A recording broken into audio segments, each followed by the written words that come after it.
What if I told you that the company once viewed as the global architect of modern coffee culture is now struggling because the world mastered the very habits it taught?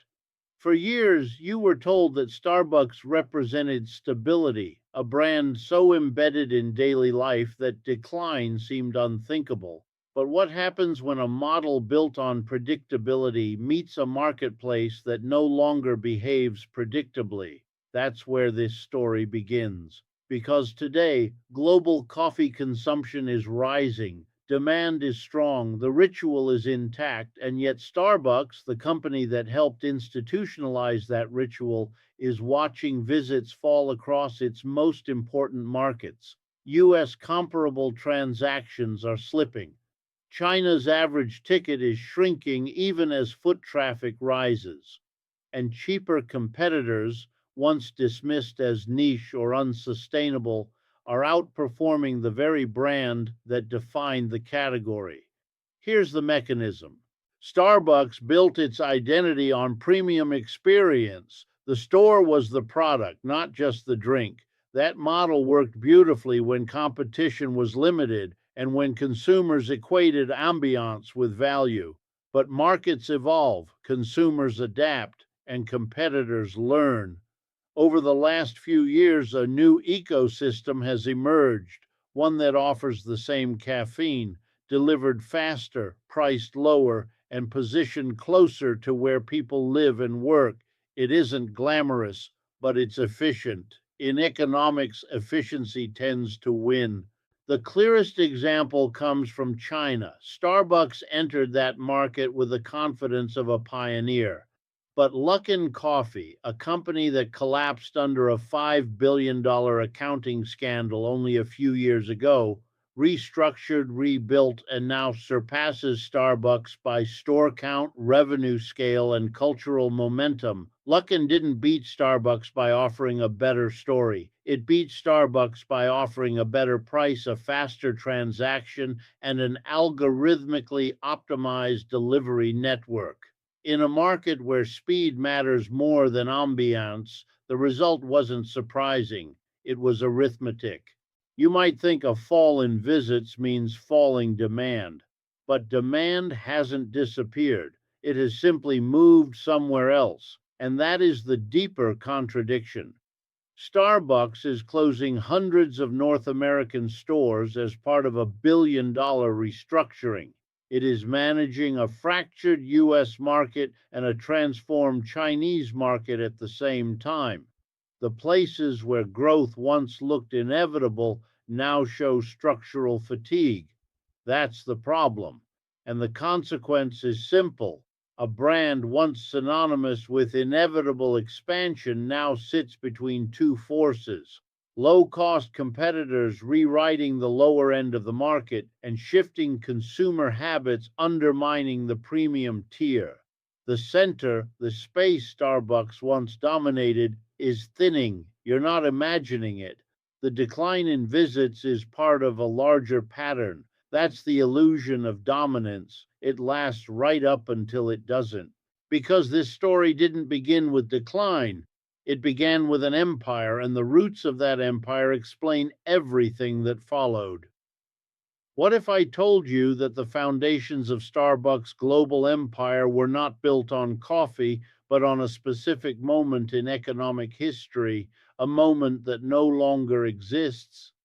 Everyone thinks the company's rise was inevitable, a natural outcome of quality or branding. It wasn't.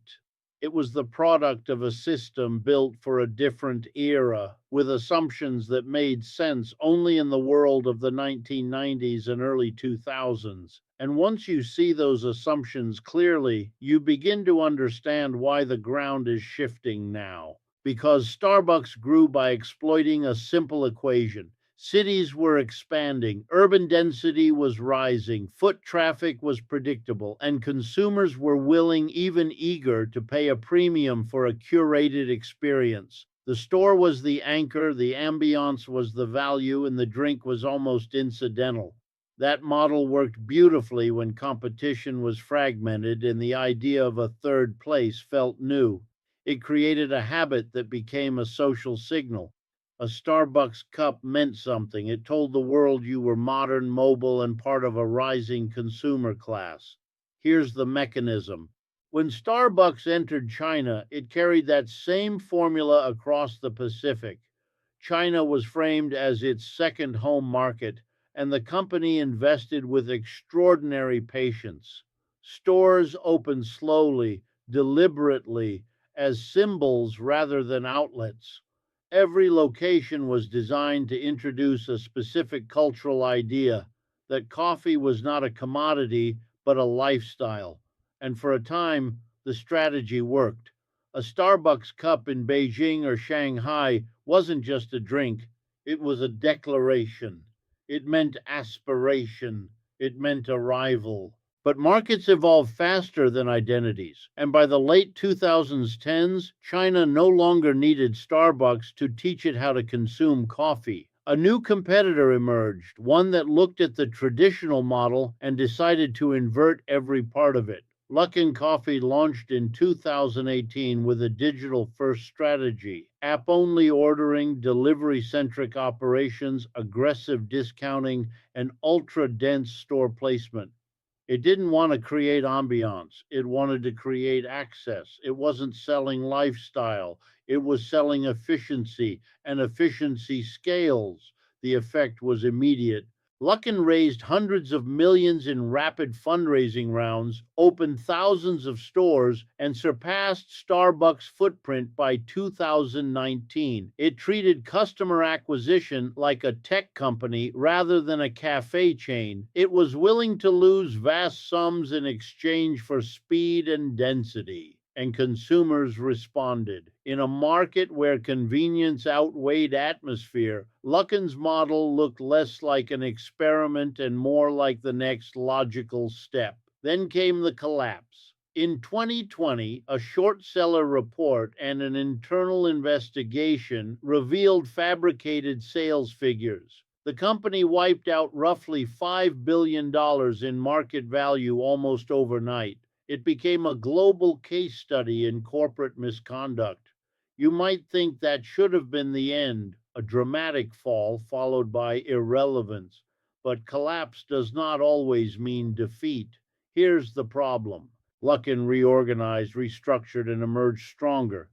It cut costs, tightened controls, and doubled down on the parts of its model that worked. Cheap drinks, rapid fulfillment, local relevance, and full digital integration. It expanded even faster. It narrowed its losses. And it rebuilt consumer trust not through branding, but through price and convenience. Starbucks, meanwhile, continued operating with the assumptions of its earlier era, the belief that experience justified cost, that ambiance generated loyalty, and that a slower premium model would outlast any competitor. You're not imagining the shift. This is happening. Starbucks' identity remained tied to high operating costs, slower service cycles, higher wages, and a curated environment that required significant capital. Luckin operated with leaner unit economics and a willingness to rewire the rules of the market. One model depended on the store, the other depended on the system. That's the structure.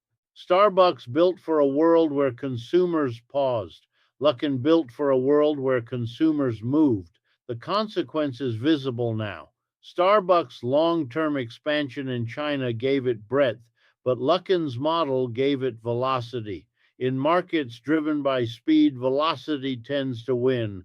Foundations can look solid until the ground shifts beneath them, and that shift did not happen slowly. It arrived like a sudden break in the economic fabric, because once trust breaks, nothing else holds. What if I told you the real weakness in Starbucks today didn't begin with branding or strategy, but with arithmetic? The kind of arithmetic every consumer feels long before any corporation admits it. You were told the company's model was resilient, protected by scale and reputation. It wasn't. It was exposed to forces that move quietly through the global economy, reshaping behavior long before executives recognized the shift. And once you see how those forces interact, the decline in visits stops looking surprising. It starts looking inevitable. The first cause was simple: the economics of coffee changed. Arabica prices surged dramatically, pushing input costs higher for every retailer. A pound of coffee beans became materially more expensive, tightening margins for businesses that depended on premium pricing. And with higher operating costs, Starbucks had less room to maneuver. Smaller, low cost competitors absorbed the shock more easily because their models relied on leaner operations and thinner margins from the start. That is the mechanism. The effect was immediate. Premium chains across the world saw profitability contract. Starbucks, with its labor heavy store model and higher wage commitments, felt that pressure more intensely. A drink that once generated comfortable profit suddenly looked fragile, and that fragility pushed the company into a difficult position: raise prices and risk alienating consumers, or hold prices and absorb the hit. Neither path looked sustainable. The consequence reached the customer. Discretionary spending began to soften globally. Households pulled back where they could. A $6 latte became a treat instead of a routine. A $3 drink became a substitute, and a $1 offering of the kind sold by emerging low cost chains became the default. You're not imagining this shift. This is happening. Starbucks ticket growth slowed, and comparable transactions turned negative. It wasn't a mystery, it was consumer behavior under pressure. Here's the problem. While Starbucks was trying to preserve its margins, Luckin Coffee executed a counterattack that rewired the economics of the entire industry. It launched drinks priced at 6 RMB, less than $1, and supported them with continuous discounting. It pushed out new products faster than traditional chains could respond, and it used data driven micro targeting to match local tastes in ways the old premium model couldn't replicate. This wasn't just competition, it was a price floor strategy. The effect on the industry was profound. A price war emerged, one that Starbucks could not win without sacrificing the very identity that justified its premium pricing. The brand built on experience suddenly had to defend itself on cost, a losing proposition in any market, especially one as competitive as China. Meanwhile, the premium segment fractured from the top. Younger consumers gravitated toward independent cafes offering better quality, distinct aesthetics, and a sense of identity that large chains struggled to recreate. Boutique cafes didn't need to dominate in scale. They only needed to siphon off the most profitable customers, the ones willing to pay more for uniqueness. That's the structure. The consequence was a squeeze from both sides. Low cost chains eroded the bottom of Starbucks' market. Boutique cafes eroded the top. Starbucks found itself defending a shrinking middle. And nowhere was this more visible than in China. Market share that once stood near a third of the entire sector fell toward the mid teens. Luckin overtook Starbucks not only in store count, but in total sales, the clearest sign that the premium model had lost its status. China's average ticket for Starbucks declined by several percentage points, even as foot traffic rose, meaning people came in but spent less. You might think the company could offset those losses in the United States, but the US market showed the same structural fatigue. Foot traffic slipped, major cities reached saturation, labor tensions introduced operational strain. The iconic Seattle Roastery, a symbol of the brand's confidence, closed under the weight of changing economics, and the company faced the reality that its core markets were weakening simultaneously. This is what erosion looks like before collapse, because beneath the falling visits lies a deeper revelation, one that reshapes the entire narrative of modern consumer behavior. because once trust breaks, nothing else holds. What if I told you Starbucks was never really in the coffee business? Not in the way most people assume. You were told it sold lattes. It didn't. It sold aspiration. It sold the feeling of belonging to a certain kind of lifestyle, where the cup in your hand meant something about who you were, not what you were drinking. And for decades, that illusion held. It worked because the world still believed in the premium. But here is the part most people missed. The premium only works when the market still treats the product as special. Once coffee became fully commoditized, once an app could deliver it faster, cheaper, and closer, the entire foundation of Starbucks' model began to erode. You might think this sounds dramatic. It isn't, it's structural.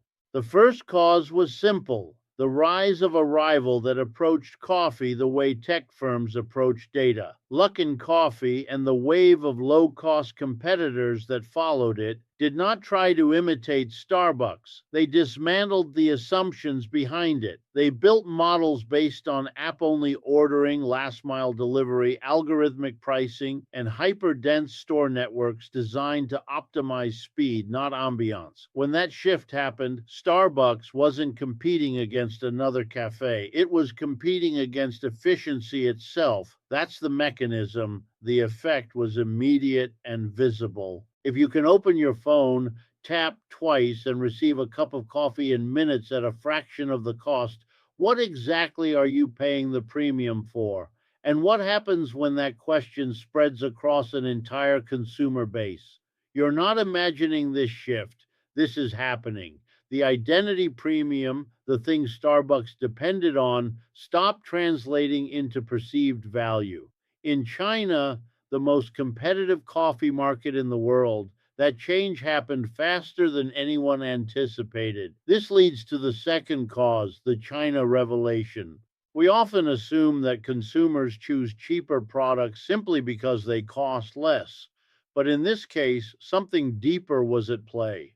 Chinese consumers weren't just choosing cheaper coffee, they were choosing optimized coffee, coffee that matched local preferences, arrived faster than a barista could prepare it, and was priced by algorithms rather than brand positioning.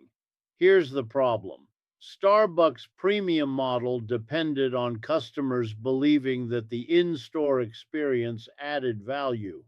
But if you increasingly prefer convenience over ambiance, speed over ritual, and localization over global identity, that premium collapses under its own weight, and the effect was unmistakable.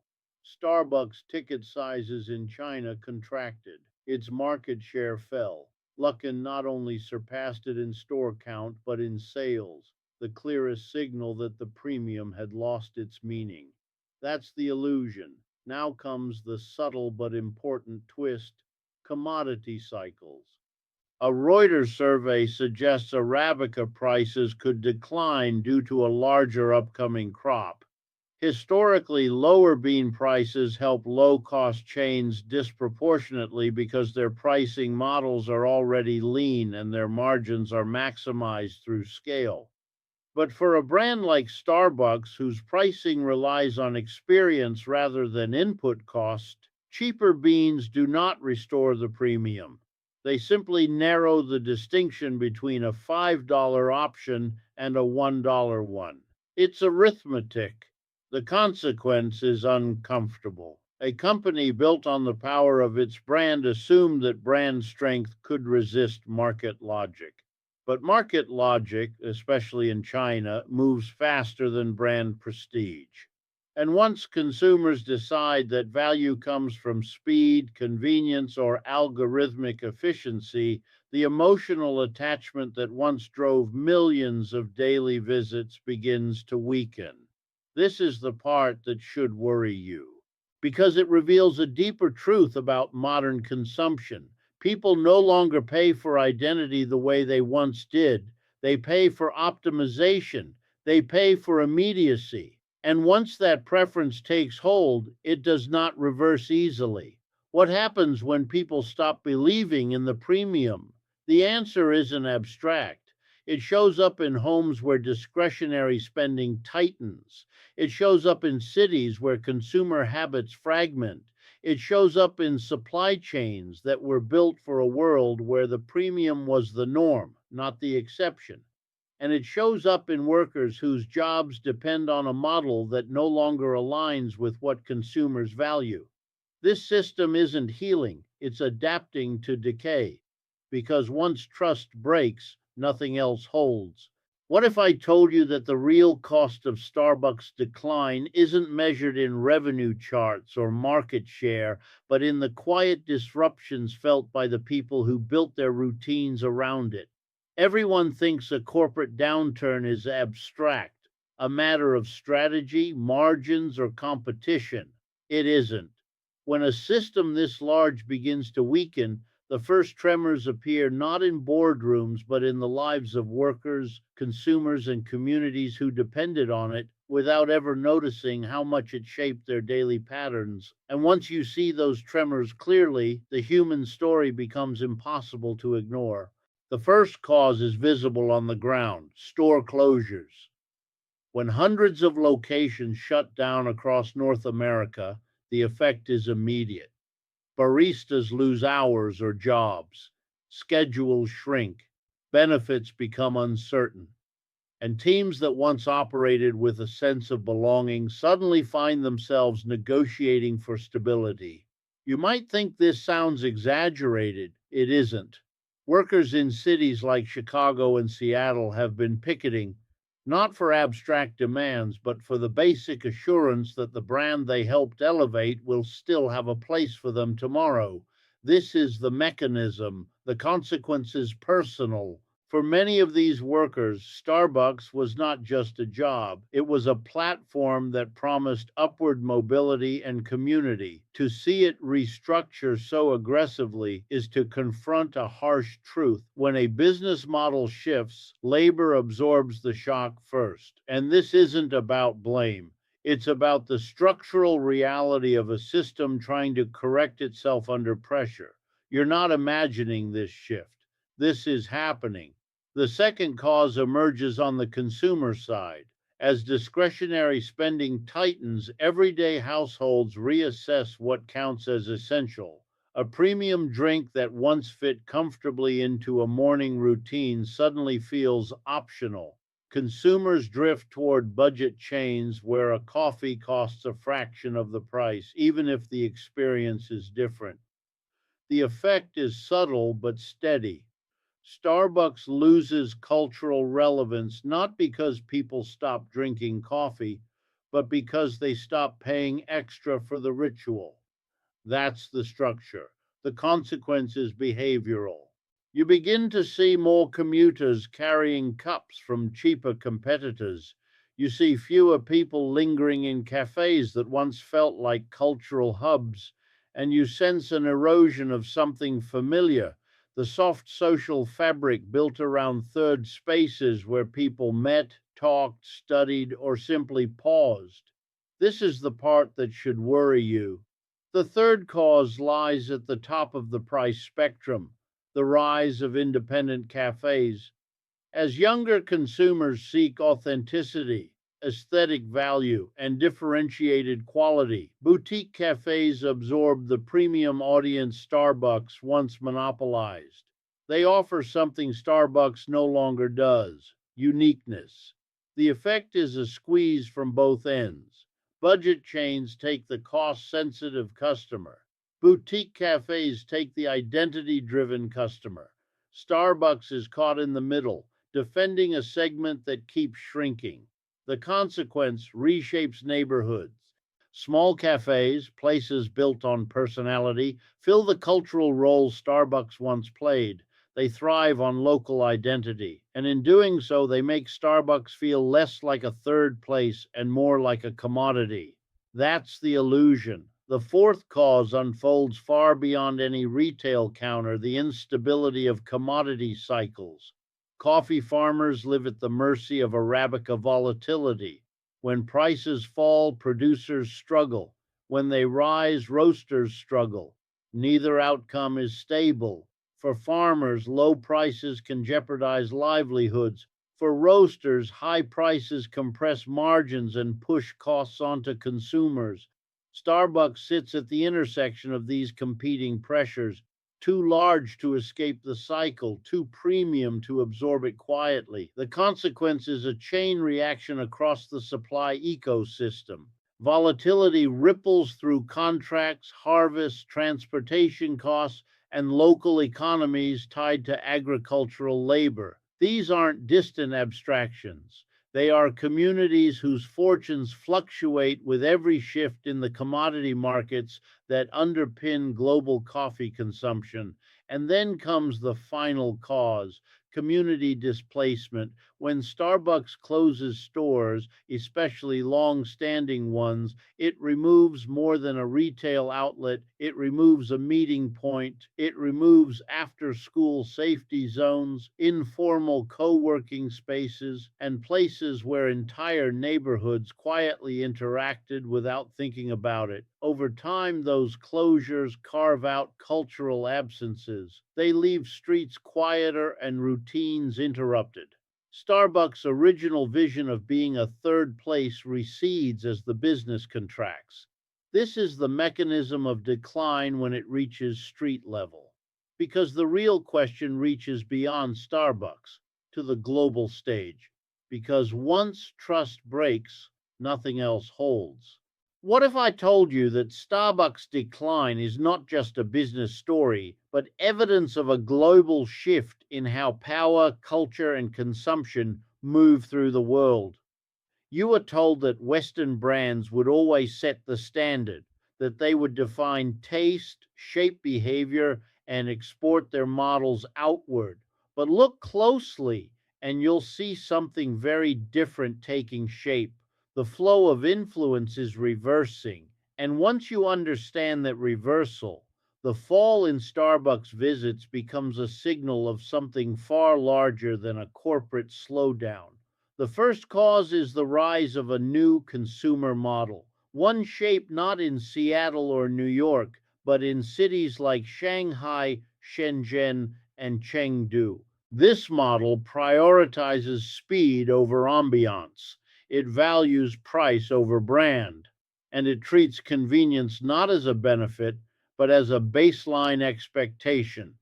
When a cup of coffee can arrive in minutes through integrated delivery systems, the traditional ritual of standing in line or sitting in a cafe loses relevance. You might think this sounds like a minor preference shift. It isn't. It represents a different philosophy of consumption. The effect is profound. In China, this model matured faster than anywhere else. Consumers embrace digital ordering, algorithmic pricing, and hyperdense retail networks as normal features of daily life. And once a market embraces optimization, the emotional premium that Starbucks relied on begins to fade. The brand that once embodied modernity suddenly felt slower, more expensive, and less aligned with the pace of daily life.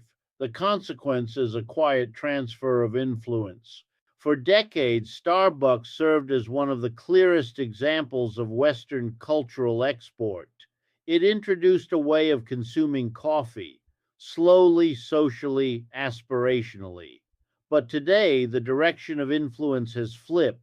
China now exports its own model outward, one built on efficiency, affordability, and personalization at scale. That's the structure. The second cause is the erosion of Western premium dominance. When a local competitor can outperform a multinational giant, not through imitation, but through innovation, the hierarchy shifts. Luckin and other regional brands demonstrate something the old system was not designed to confront: that local players can outscale and out optimize global firms in their own backyard. You're not imagining this shift. This is happening. The effect spreads beyond coffee. It challenges the assumption that Western brands will always anchor the premium tier. It shows that identity, value, and status are defined locally now, not globally. And it signals a broader redistribution of cultural authority. from west to east, from legacy models to algorithmic systems, from ambiance driven consumption to function driven behavior. That's the mechanism. The consequence is visible in declining store visits. People aren't abandoning coffee, they're abandoning the idea that coffee must be tied to a place. In a world where everything is optimized, the cafe becomes optional. The transaction becomes the product, and the store, once the center of Starbucks' universe, becomes a cost rather than an asset. This is the part that should give you perspective, because the fall in visits doesn't mean people stopped caring about coffee. It means they stopped needing the physical space that Starbucks used to represent. The third place loses power when the first and second place become fully integrated with digital convenience. Empires rarely fall in silence, they fade through substitution, and Starbucks is experiencing that substitution in real time.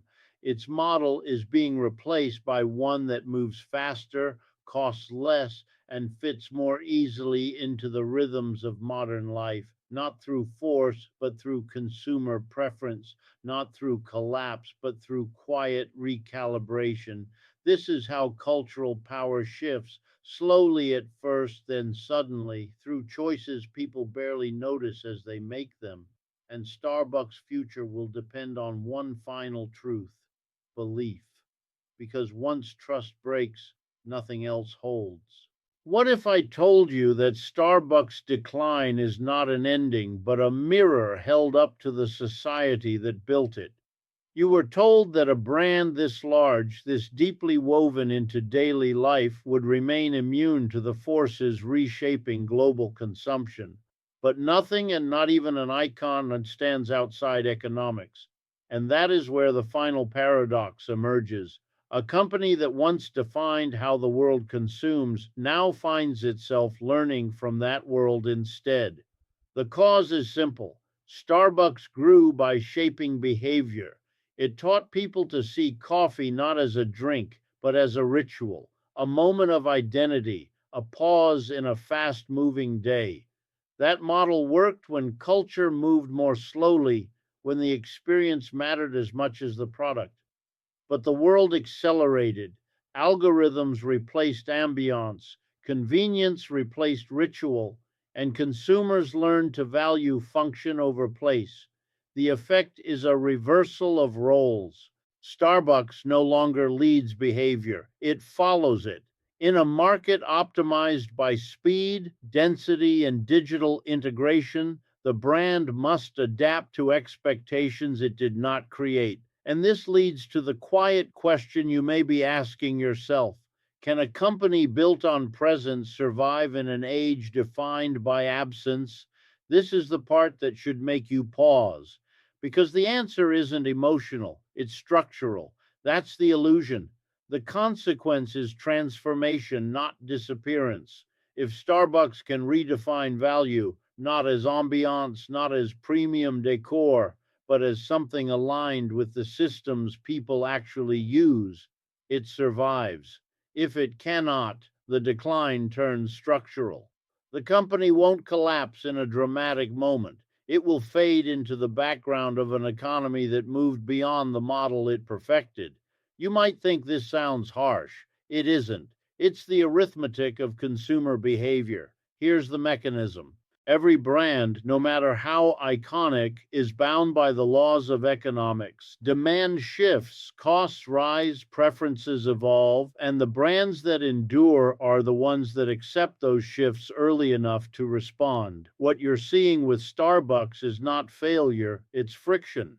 The friction between a legacy identity and a new global logic. So the deeper lesson isn't about coffee, it's about belief. Markets run on it. Brands depend on it. Loyalty is built from it. And once that belief changes, when the premium no longer feels premium, when the ritual no longer feels necessary, the structure must adapt or weaken. Why would any brand escape this rule? Why would Starbucks be the exception? In the end, this story leaves you with one final realization.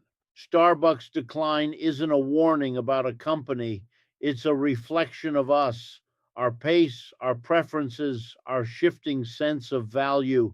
The world didn't turn away from Starbucks, it simply moved faster than the model it offered. And now the company must decide whether to chase that world or remain anchored in the one it built, because once trust breaks, nothing else holds.